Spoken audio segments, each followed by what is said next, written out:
Hey everybody, Chef Corso, MONTyBOCA, and welcome to another live demo cooking session. And we're cooking dinner tonight, and we are here, still hunkered down in Seattle, Washington, because we aren't going anywhere, but we are here on the Mont Lake Cut, which is right in between Lake Union and Lake Washington, but also specifically where they do rowing races.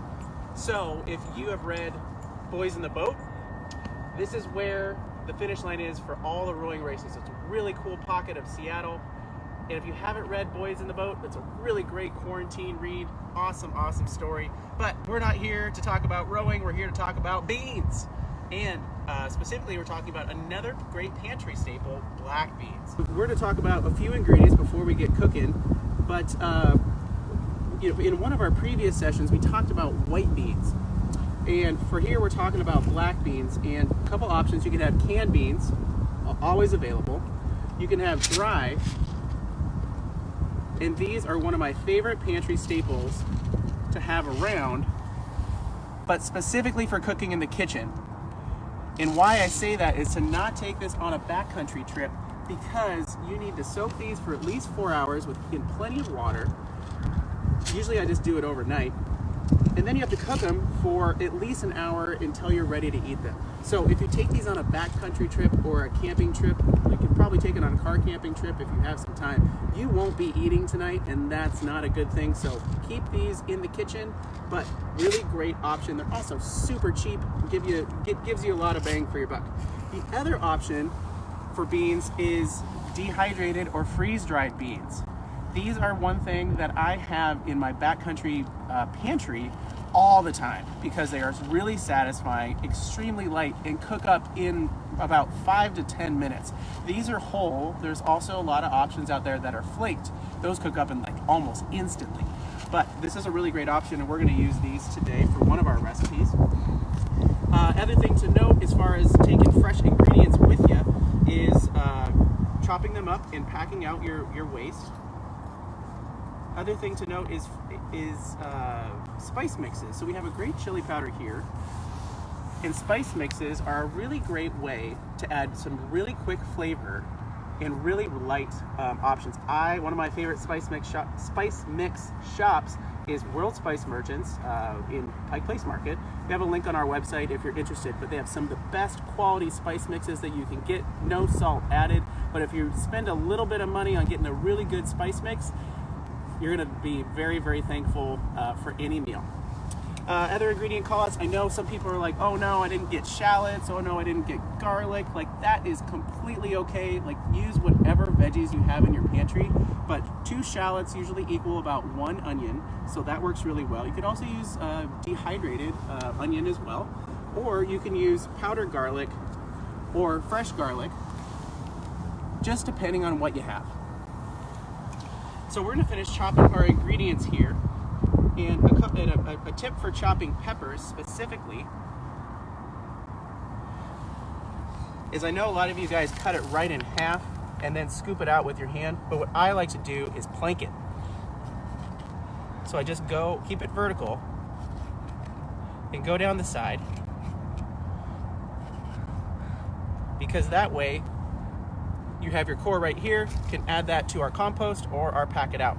So I'm just gonna go ahead and finish chopping this for one of our recipes here. And if you don't have anything to use in the backcountry or when you're camping, as far as a cutting board or a nice little tree cookie or rock or something, you can just go like this, but be careful that you don't cut yourself with whatever knife that you got.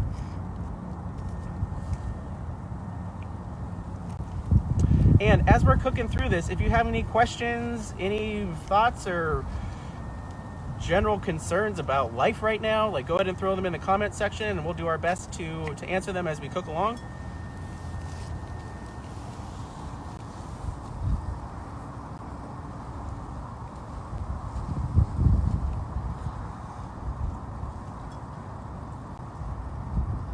All right.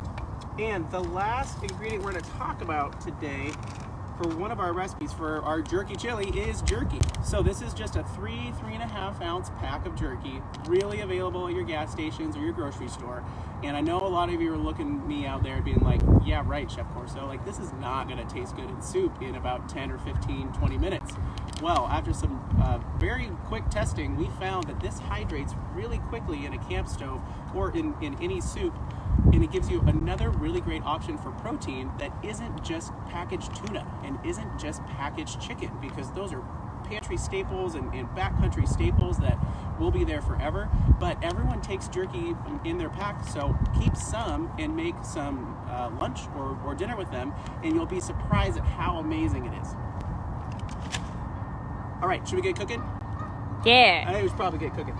Okay, so camp stove setup today is we have 2 MSRs here, and we have a chimney style about a little over 1 liter, and we have a larger capacity, about 2 liters, and this is exactly the setup I would take for a group trip. So if you're going with just one buddy or one partner, probably 1 stove is going to be just fine. But if you're going on a trip with 4 or 6 people, this is exactly what I would do. And why I say that is because, especially in the morning time, is this stove can be used for warming up your water for your morning coffee, morning tea, morning cocoa.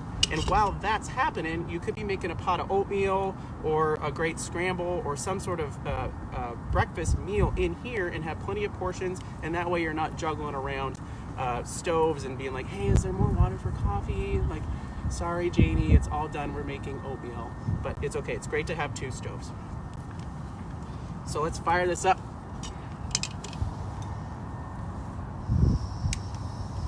And what we're going to do for these 2 recipes is make them side by side, because overall number of ingredients is about the same at about 8, 9, or 10, depending on how you're shaking it out. And they both take around 15 to 20 minutes, depending on your dehydrated beans, maybe even faster. So first thing we're doing is we're going to add some oil.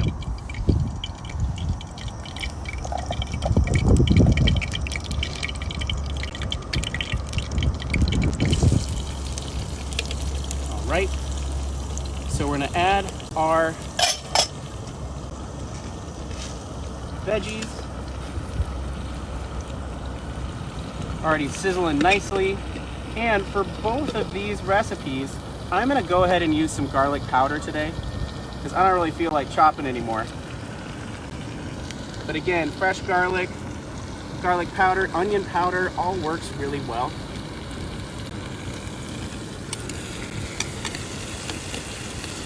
And I'm taking a little bit of time here to saute up these vegetables. If you are in a pinch, you can throw everything, the beans, the vegetables, the seasoning, all in at one time. Just bring it up to a boil, and it'll be good, but it's really nice to add a little bit of flavor by sauteing your ingredients. All right, go ahead and add some salt to this. And this one is going to be our black bean soup. One thing to note here is adding our jerky is there's a lot of salt already in the jerky, so oftentimes I don't need to add extra. Also, take out your desiccant packet. You do not want to eat that. That's not going to be a good time. But go ahead and throw that in the pot. Nice.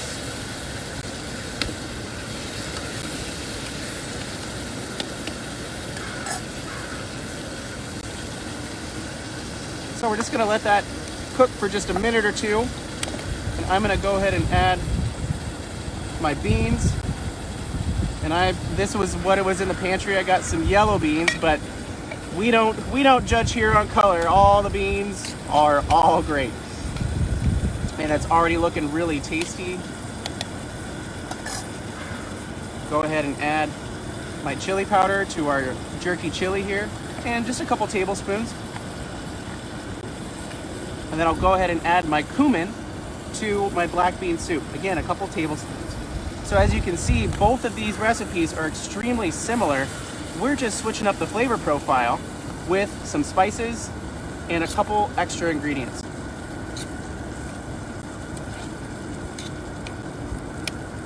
And what we're gonna do next is hit both of these with some water.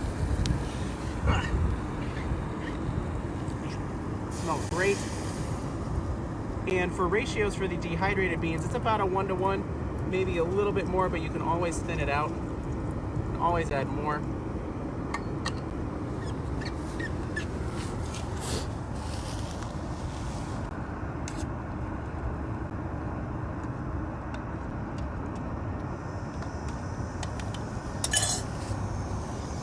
Nice. We are ripping here. That's great. Sun is shining today. It's a chilly day here in Seattle. I mean, it looks pretty nice, but it's actually pretty chilly here. So what a great day to make some soup.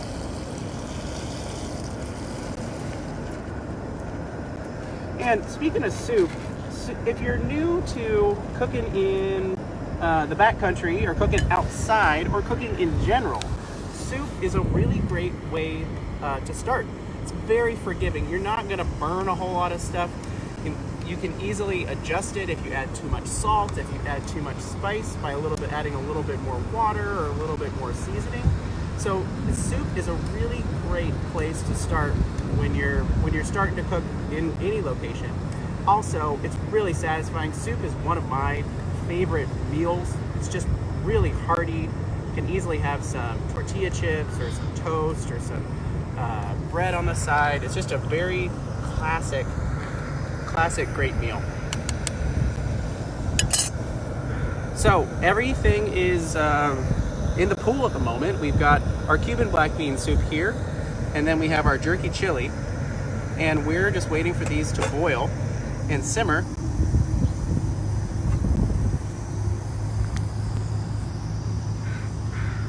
Go ahead and clean up my station here. Always make sure to pack all of your ingredients out, extremely important.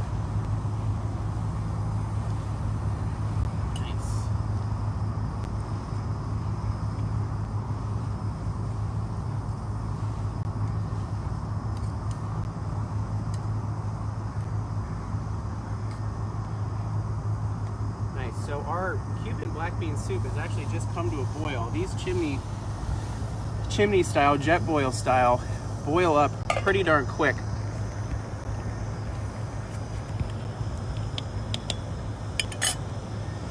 Check my stove over here.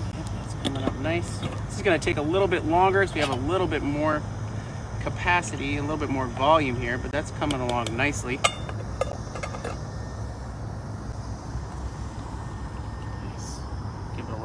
Tester here.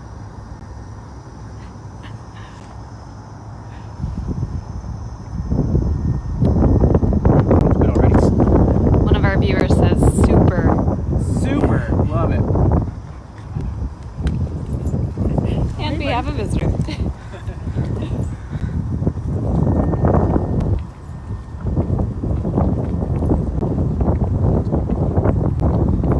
So another thing about MONTyBOCA is we have over 100 recipes, all trail tested online, all searchable by dietary restriction and different style and flavor profile that you like, but it's all community built. The thing about going outside is, I'm a classically trained chef and I love cooking, but I like going outside. But part of it is I wanted to bring people along in the process because it's all about community. It's all about sharing. It's sharing our experiences outside. It's sharing our experiences while eating over a great bowl of soup. So we have a whole crew of recipe testers that head out on their trips, take a recipe with them, make sure it works in the backcountry and make sure it works outside for everybody. And they send it back to me. I'll edit it real quick and then throw it back up on the website so we all have great options to eat when we go outside. So if you're interested in becoming a recipe tester, go ahead and hit up montyboca.com in the recipe page and fill out a little questionnaire so I know a little bit more about you. But I'd love to have you along. Love for you to test some recipes for us because that way the recipe bank can grow and there's something really tasty for everybody. Other thing about MONTyBOCA is the overall recipe formatting. So I wanted the recipes to work for everybody. So this is a Origin Edition, our first cookbook with 20 recipes right in here. Nice pocket size. And ooh, this is a really good one. So nice pocket size option. This is a chocolate marshmallow fondue with some fresh fruit, some campy fondue sticks. But we have weight, different tags and dietary restrictions, overall number of ingredients, and quick, easy steps. Because I want them to be fast and I want them to be easy, and all of our recipes come together in less than 30 minutes. So check this out too if you're interested in this, guys. This is available online in our shop.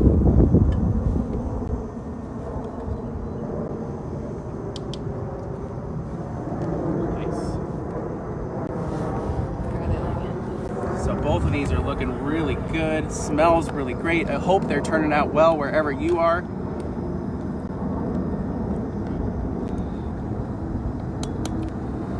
So these dehydrated black beans, they're done. They have hydrated. So we're gonna go ahead and finish this guy. And we went ahead and packed in a lime today because that is a really great way to finish this dish, and one of the great secret ingredients you can pack along a lime or a lemon in order to really freshen up your meal. But look at how yummy and delicious and hearty that looks, especially on this chilly day. But the other thing that I love adding to this is plantain chips to really give it a nice Cuban flair with that cumin. You could also have some nice tortilla chips.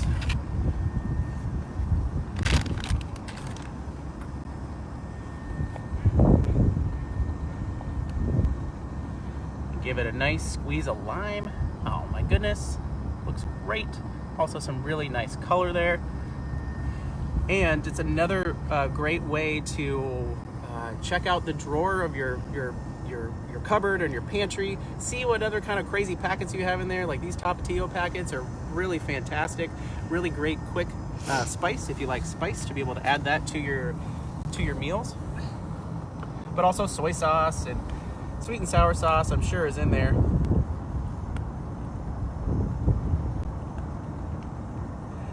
And if you are making the jerky chili at home, I would suggest cooking this for, I don't know, another 5, 10, 15, 20 minutes. It's only gonna get better as it cooks. I'm gonna check the flavor on this guy too.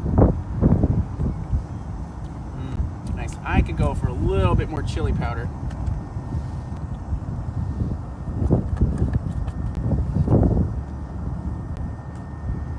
Nice. And let's get a zoom in here of, I'm gonna try to get the sun on here. So let's look at this jerky. Let's see what happened. So it's actually breaking apart and hydrating nice. It's gonna continue to hydrate over the next few minutes once it reaches up to a boil. And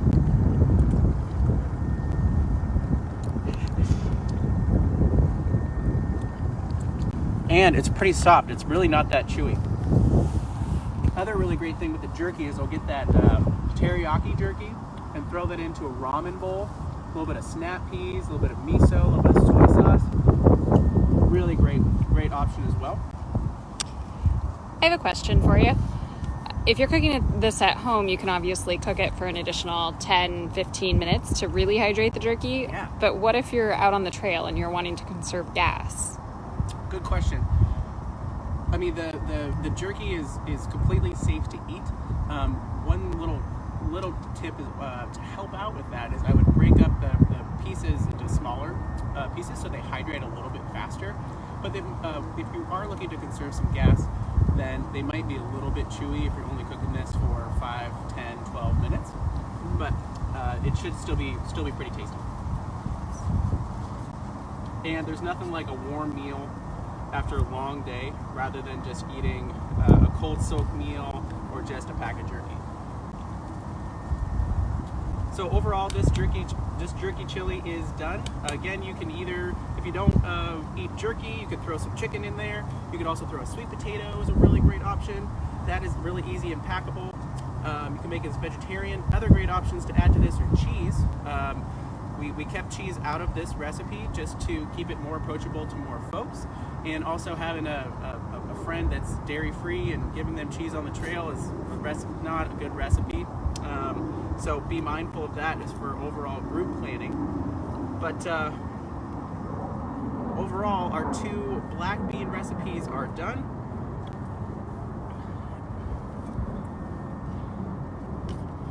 And other great things would be tortilla chips, an avocado would be fantastic on this as well.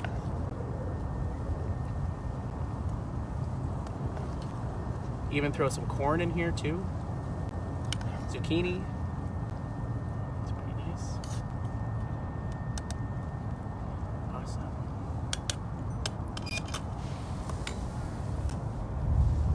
Hit it with a little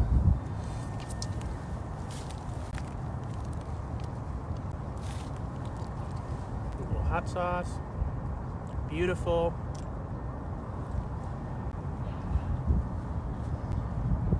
But if you have any more questions on these recipes or any other recipes in our recipe bank, or just a question about how to cook anything, I'm here for you. So hit us up at MONTyBOCA.com.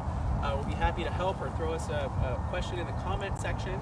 But thanks for coming along for dinner by the water in pretty much the middle of Seattle.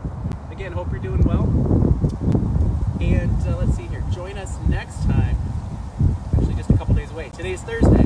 So, today's Thursday? Today's Thursday. Today's Thursday. Yeah, it's really hard to tell anymore. Join us Saturday at 9 a.m. Pacific, 12 Eastern time for brunch. Yes, you can cook brunch on the trail. So we'll be drinking, if you're drinking. We'll be making some dirtbag eggs Benedict. It's going to blow your mind. You can have a fantastic brunch on the trail. So thanks for coming along. Look forward to seeing you on Saturday. Boca Boca. Boca Boca. We actually have one last question from a viewer. Okay. I hope they're still watching. The question is, how does cooling at higher elevations affect jerky cooking? Cooking at higher elevations. Cooking at higher elevations. There you go. That's probably the case. Cooking at higher elevations, it will take a little bit more time to boil your water, but the jerky will still hydrate in the amount of time. And again, it might just be a little bit chewy if you are at higher elevations, but the other things you can do for higher elevation cooking is keeping your stoves warm, your gas canisters warm, keeping them off the snow to help with overall temperature and overall pressure. But it still will be hydrated. It just might be a little bit chewy, just depending on how much time that you got. Awesome. Thanks for answering, Chef. All right, Boca Boca. See you Saturday.